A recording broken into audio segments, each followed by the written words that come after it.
Oke, kalau untuk seri jari memang indikasinya ada beberapa. Ya memang salah satunya adalah gagal terapi intervensi nyeri. Tapi kalau pada kasus-kasus tertentu, misalnya pasiennya datang udah gagal konservatif, tapi dari hasil MRI-nya ternyata penjepitan sarafnya berat. Kadang kalau kayak seperti itu, kita langsung sarankan udah deh lebih baik seri jari aja. Karena kalau andai kan penjepitannya terlalu berat, dilakukan manajemen nyeri, takutnya nggak puas ya. Rata-rata kalau andai kan memang tidak efisien manajemen nyerinya, dalam waktu 2 minggu itu udah sakit lagi. Jadi indikasinya untuk operasi termasuk ada yang kita sebut dengan red flag atau bendera merah pada saraf terjepit. Ya itu ada 3 gejalanya. Dimana kalau 3 ini ada, itu nggak ada pilihan lain, kita harus secepatnya melakukan operasi untuk membebaskan saraf terjepit.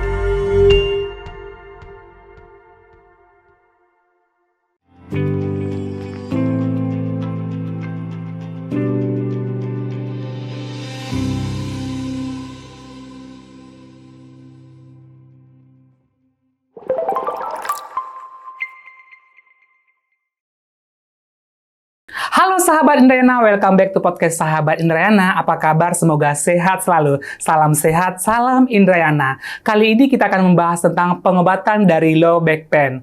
Sahabat Indrayana, low back pain merupakan penyakit yang hampir dialami oleh setiap manusia maupun tua dan muda. Nah, jika tidak diatasi dengan benar, akan menyebabkan masalah yang sangat besar.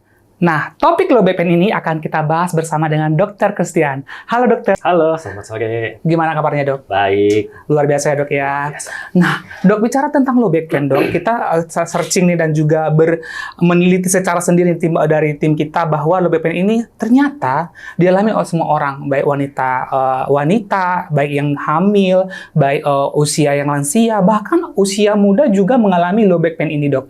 Nah sebenarnya low back pain ini boleh dijelaskan nggak sih dok, apa gejala dan penyebabnya? Nah, sebelum kita bicara tentang topik kita yang memang topik kali ini, kita mau bicara tentang pengobatan low back pain itu sendiri ya dok, silahkan. Baik.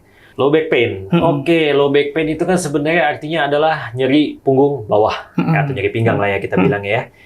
Sebenarnya low back pain itu mencakup banyak sekali. Ya, banyak sekali yang kita masuk ke dalam kategori low back pain. Dimulai dari yang paling ringan, otot kaku. Otot kaku juga termasuk ya dok ya? Otot kaku itu juga termasuk low back pain. Jadi banyak yang datang keluhannya, aduh pinggangnya sakit.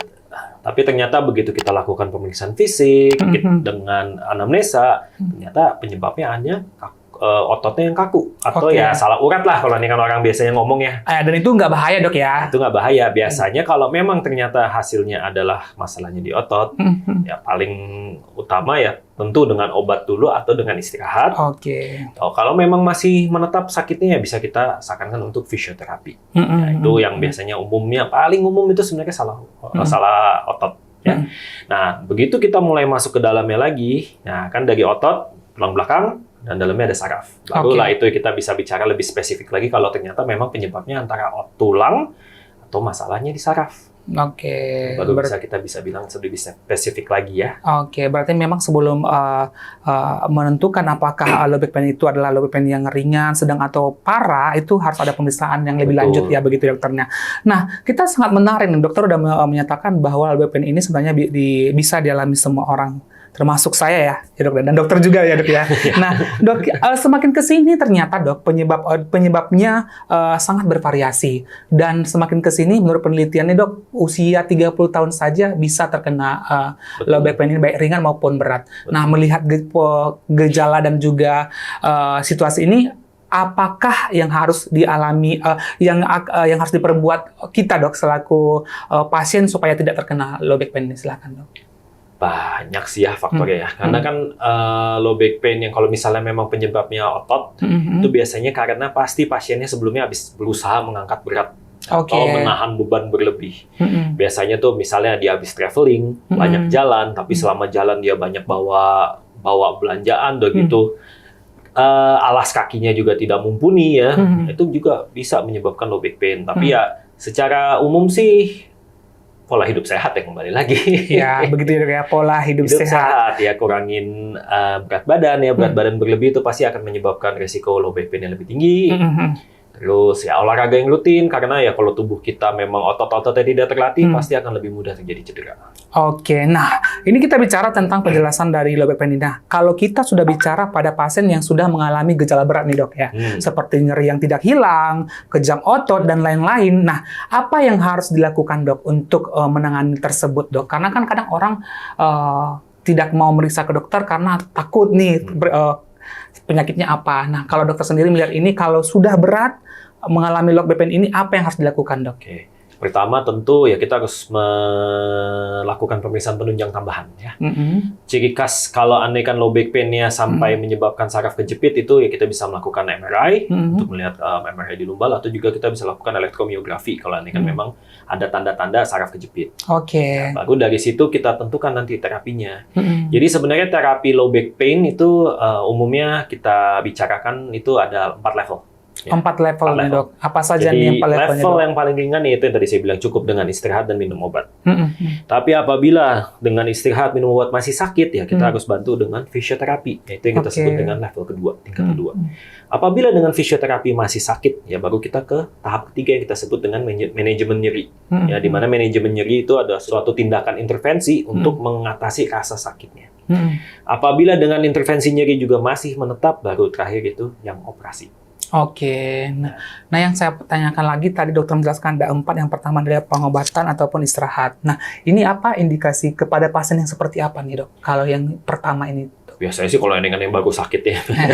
Misalnya datang, dok saya baru sakit, kapan sakitnya kemarin? Ya udah coba minum obat dulu, istirahat dulu. Itu baru kita observasi dulu. Apabila sampai 5 hari masih sakit, baru kita nanti kita lakukan pemeriksaan ulang. Apakah memang nanti harus dengan pemeriksaan lanjutan seperti dengan MRI, atau sambil jalan fisioterapi dulu. Jadi kalau andaikan fisioterapi dan minum obat itu kita bilangnya terapi konservatif. Ya. Terapi konservatif terapi konservatif. Kenapa kita sebutnya konservatif? Karena kita tidak melakukan intervensi atau tidak melakukan tindakan. Nah, sedangkan kalau andaikan sudah manajemen nyeri, itu pasti yang sudah kita menggunakan paling itu minimal adalah menggunakan jarum untuk menyuntikkan atau mungkin membaalkan saraf tersebut, saraf yang terjepit. Nah, itu sudah kita bilangnya yang intervensi. Prinsipnya adalah apabila terapi konservatifnya sudah dilakukan secara maksimal tetapi dan masih tidak berhasil, sakit, tidak berhasil, ya udah kita harus step up ke level selanjutnya. Yaitu yang tadi yang pain management tadi dok, sama yang surgery ya dok ya. Nah, bicara tentang pain management tadi dok, nah apa saja yang dilakukan dokter berdasar untuk mengobati painnya? Mungkin ada beberapa jenisnya mungkin dokter untuk penjelasannya boleh dijelaskan. Baik. Pain management ini kita kembali lagi ke penyebabnya apa. Oke. Kita harus menentukan yang terbaik untuk pasien ini apa. Yang paling umum adalah suntik steroid. Suntik steroid.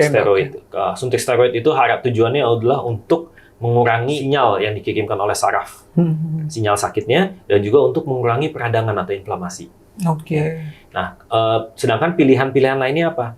Kalau misalnya pada pasien itu yang penyebab utama sakitnya adalah bantalan yang menonjol, sehingga bantalan itu menyebabkan saraf itu terjepit, kita bisa sarankan untuk PLDD. Apa tuh dok PLDD? PLDD itu singkatan dari percutaneous laser disc decompression.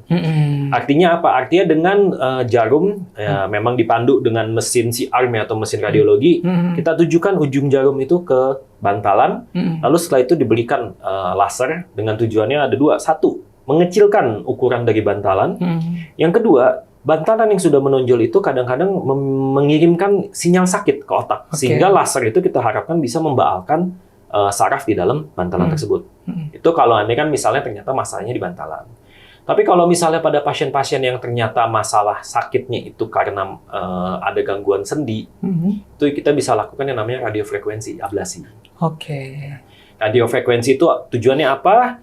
Kalau yang tadi laser PLDD itu tujuannya adalah di bantalan, kalau andaikan radiofrekuensi ablasi itu kita membaalkan saraf-saraf yang mempersarafi sendi-sendi tulang belakang. Kinerjanya sama, kita menggunakan jarum dengan bantuan CR, mesin radiologi itu kita pastikan bahwa ujungnya itu sudah tepat di mana saraf itu mempersarafi sendi yang sakit. Lalu setelah itu baru diberikan seperti aliran radiofrekuensi untuk membaalkan saraf tersebut. Wah, jadi memang di pain management aja tadi ada beberapa ya dok, mulai dari injection steroid, udah ada PLDD yang percutaneous laser disc compression, ada juga tadi dokter menyinggung tentang radiofrekuensi ya dok. Tergantung apa yang dialami pasien begitu ya dokter ya. Nah menarik nih dok, kalau memang tidak berhasil nih dok, apakah bisa kita langsung surgery atau bagaimana dok? Kalau surgery-nya boleh dijelaskan nggak dok? Oke, kalau untuk surgery memang indikasinya ada beberapa. Ya memang salah satunya adalah gagal terapi intervensi nyeri. Tapi kalau pada kasus-kasus tertentu, misalnya pasiennya datang udah gagal konservatif, tapi dari hasil MRI-nya ternyata penjepitan sarafnya berat. Kadang kalau kayak seperti itu, kita langsung sarankan udah deh lebih baik surgery aja. Karena kalau andai kan penjepitannya terlalu berat, dilakukan manajemen nyeri, takutnya nggak puas ya. Rata-rata kalau andai kan memang tidak efisien manajemen nyerinya, dalam waktu 2 minggu itu udah sakit lagi. Jadi indikasinya untuk operasi termasuk ada yang kita sebut dengan red flag atau bendera merah pada saraf terjepit. Ya, itu ada 3 gejalanya. Dimana kalau 3 ini ada, itu nggak ada pilihan lain, kita harus secepatnya lakukan operasi untuk membebaskan saraf terjepit. Iya dok, silakan. Yang pertama, gangguan motorik. Artinya kakinya itu sudah mulai ada kelemahan otot. Kemungkinan bukan satu kaki nggak bisa gerak sama sekali atau 2 kaki nggak bisa gerak sama sekali. Kadang-kadang kalau anikan yang level-level lumbal bawah itu yang nggak terjadi gangguan tuh pergelangan kaki. Oke. Jadi pasien tidak bisa jinjit atau pasien tidak bisa mengangkat kakinya, atau kita sebut dengan drop foot. Itu tanda yang pertama. Tanda yang kedua, hilangnya kontrol untuk buang air kecil atau buang air besar. Oke. Antara tidak bisa sama sekali atau malah ngompol. Dan yang terakhir, ada yang kita sebut dengan saddle anesthesia, artinya ada mati rasa di selangkangan. Kalau andaikan sampai 3 tanda ini, salah satunya aja muncul, itu kita harus surgery secepatnya, karena kalau dibiarkan takutnya rusak permanen. Dan nggak bisa ditolong lagi ya dok ya. Dan bahkan jika ditolong nanti tidak maksimal begitu ya dokter. Betul, ya? yang paling mengganggu itu kalau tadi kan tidak bisa buang air kecil. Pasiennya jadi harus pasang kateter terus. Wah. Ya. Mungkin kalau andaikan kakinya tidak bisa gerak, pasien masih bisa berjalan, mungkin agak pincang. Kalau andaikan selangkangan mati rasa, ya sudahlah, mungkin menjadi tidak nyaman aja. Yang paling mengganggu itu kalau dari yang saya lihat selama ini adalah tidak bisa buang air kecil. Sehingga pasien kemana-mana harus tenteng-tenteng kantong kateter. Itu yang paling menyebalkan lah kalau kita bilangnya. Ya. Jadi kalau andaikan pasien datang, dok, saya sakit udah berapa lama? Udah 2 bulan, tapi kok dari kemarin kok kaki nggak bisa gerak ya? Oh udah, itu mah kita udah nggak ada pilihan lain. Secepatnya kita harus surgery. Oke. Dari 3 tanda tadi yang dokter bilang bahwa itu harus dioperasi, dengan 3 tanda mulai dari tadi motorik, tidak bisa buang air kecil, dan juga sakit di selangkangan, itu pada saat setelah dilakukan tindakan, apakah itu hilang dengan sendirinya dok? Atau bagaimana? Tergantung ya. Jadi memang kita, itu kan artinya kita sudah harus kejar-kejaran dengan waktu. Artinya sarafnya itu sudah terjepit, dan semakin lama kita menunda, artinya saraf itu semakin rusak. Oke. Dan apabila mencapai di titik tertentu yang sudah kita bilangnya point of no return, artinya setelah operasi pun ada kemungkinan dia tidak bisa kembali lagi fungsinya. Oke, tergantung ya dokter ya. Untuk semakin cepat semakin baik kalau andaikan tidak seperti itu. Jadi mungkin yang kita garis bawahi memang penanganan yang akan lebih cepat akan juga memberi dampak yang positif terhadap pasien, begitu ya dokter ya. Nah, berikutnya dokter tadi menjelaskan tentang apa yang 3 tersebut yang harus melakukan operasinya. Operasinya gimana dok kalau untuk pain ini dok? Silakan dok. Kembali lagi tergantung. Ya. Tergantung seberapa berat penjepitannya, tergantung berapa level penjepitannya. Dan yang biasa kita lakukan di sini kan endoskopi ya. Saat ini yang paling maju itu adalah endoskopi. Tetapi pada kasus-kasus tertentu di mana tulang belakangnya itu sudah tidak stabil, ya ditandai dengan sudah ada segmen tulang yang bergeser, itu kita harus evaluasi lagi. Apakah cukup dengan dekompresi saraf saja atau harus dengan stabilisasi? Ya, stabilisasi itu artinya pasang pen.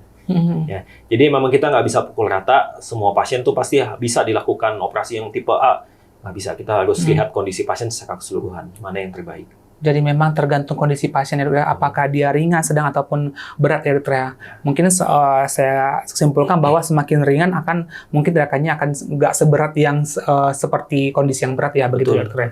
Nah, yang perlu ditanyakan kembali dok, apakah setelah surgery ataupun dia pain management sudah selesai tugas pasien? Nah, bagaimana misalkan dok, apa mungkin yang bisa dokter share ke sahabat-sahabat yang di rumah yang memang sedang terkena atau masih dalam proses pengobatan, apa yang biasanya di-advise dokter setelah melakukan surgery? Apa yang dilakukan pasien? Baik. Jadi sebenarnya kalau kita bilang golongan penyakit, ya biasanya low back pain atau saraf kejepit ini kan kita masuknya ke degeneratif. Oh, degeneratif. Di mana degeneratif itu faktor paling utama adalah usia. Usia, nah kembali dokter ya. Kita nggak bisa ngelawan waktu. Tubuh kita pasti akan semakin lama akan semakin tua, sendi-sendi kita semakin lemah, bantalan kita semakin kurang cairannya, sehingga lebih mudah terjadi penjepitan saraf. Yang kedua tentu kebiasaan hidup sehari-hari. Ya, Yang memang yang faktor pertama kita nggak bisa ubah. Faktor kedua ini bisa kita ubah. Artinya memang kita harus memperhatikan kesehatan dari pinggang kita, ya harus perhatikan juga pola hidup sehat, jangan ngangkat berat, kurangin berat badan, aktivitas fisiknya ditingkatkan dari penelitian-penelitian ya. Walaupun kita sudah maksimal sampai operasi, misalnya sampai operasi, saraf yang terjepit sudah kita bebaskan, dalam 15 tahun ke depan, 50% itu akan kembali lagi ya. Jadi memang perlu dijaga ya dokter ya, mulai dari istirahat, pola makan, dan lain-lain sebagainya, begitu ya dokter ya. Nah, terima kasih dok. Hari ini luar biasa nih, kita udah bahas tentang pengobatan dari low back pain ini. Kesimpulan dok, pengobatan low back pain. Silahkan dok. Kesimpulannya low back pain itu tiap pasien beda-beda. Ya, kita nggak bisa samakan pasien A dan pasien B itu sama terapinya. Dan terapi low back pain itu ada banyak sekali. Ya, mulai dari yang konservatif yang tadi saya bilang sampai yang intervensi. Dan semua pasien pasti beda. Jadi ya memang kita harus untuk pasien konsultasikan dulu lah pada dokternya.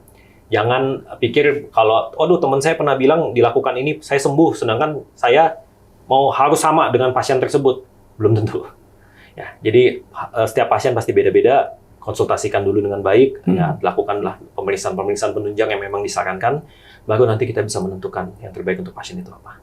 Oke dok, thank you so much. Mungkin saya tambahi lagi bahwa sahabat Indrayana, jika Anda mengalami low back pain, segera konsultasikan dengan dokter terdekat, begitu ya dokter ya. Dan juga kita juga menyarankan untuk tetap hidup sehat, begitu ya dok ya. Dok, terima kasih dok untuk hari ini. Kita telah beredukasi untuk sahabat Indrayana di rumah, semoga bermanfaat, begitu ya dok ya. Kita akan kembali di podcast berikutnya. Sampai jumpa, sehat selalu.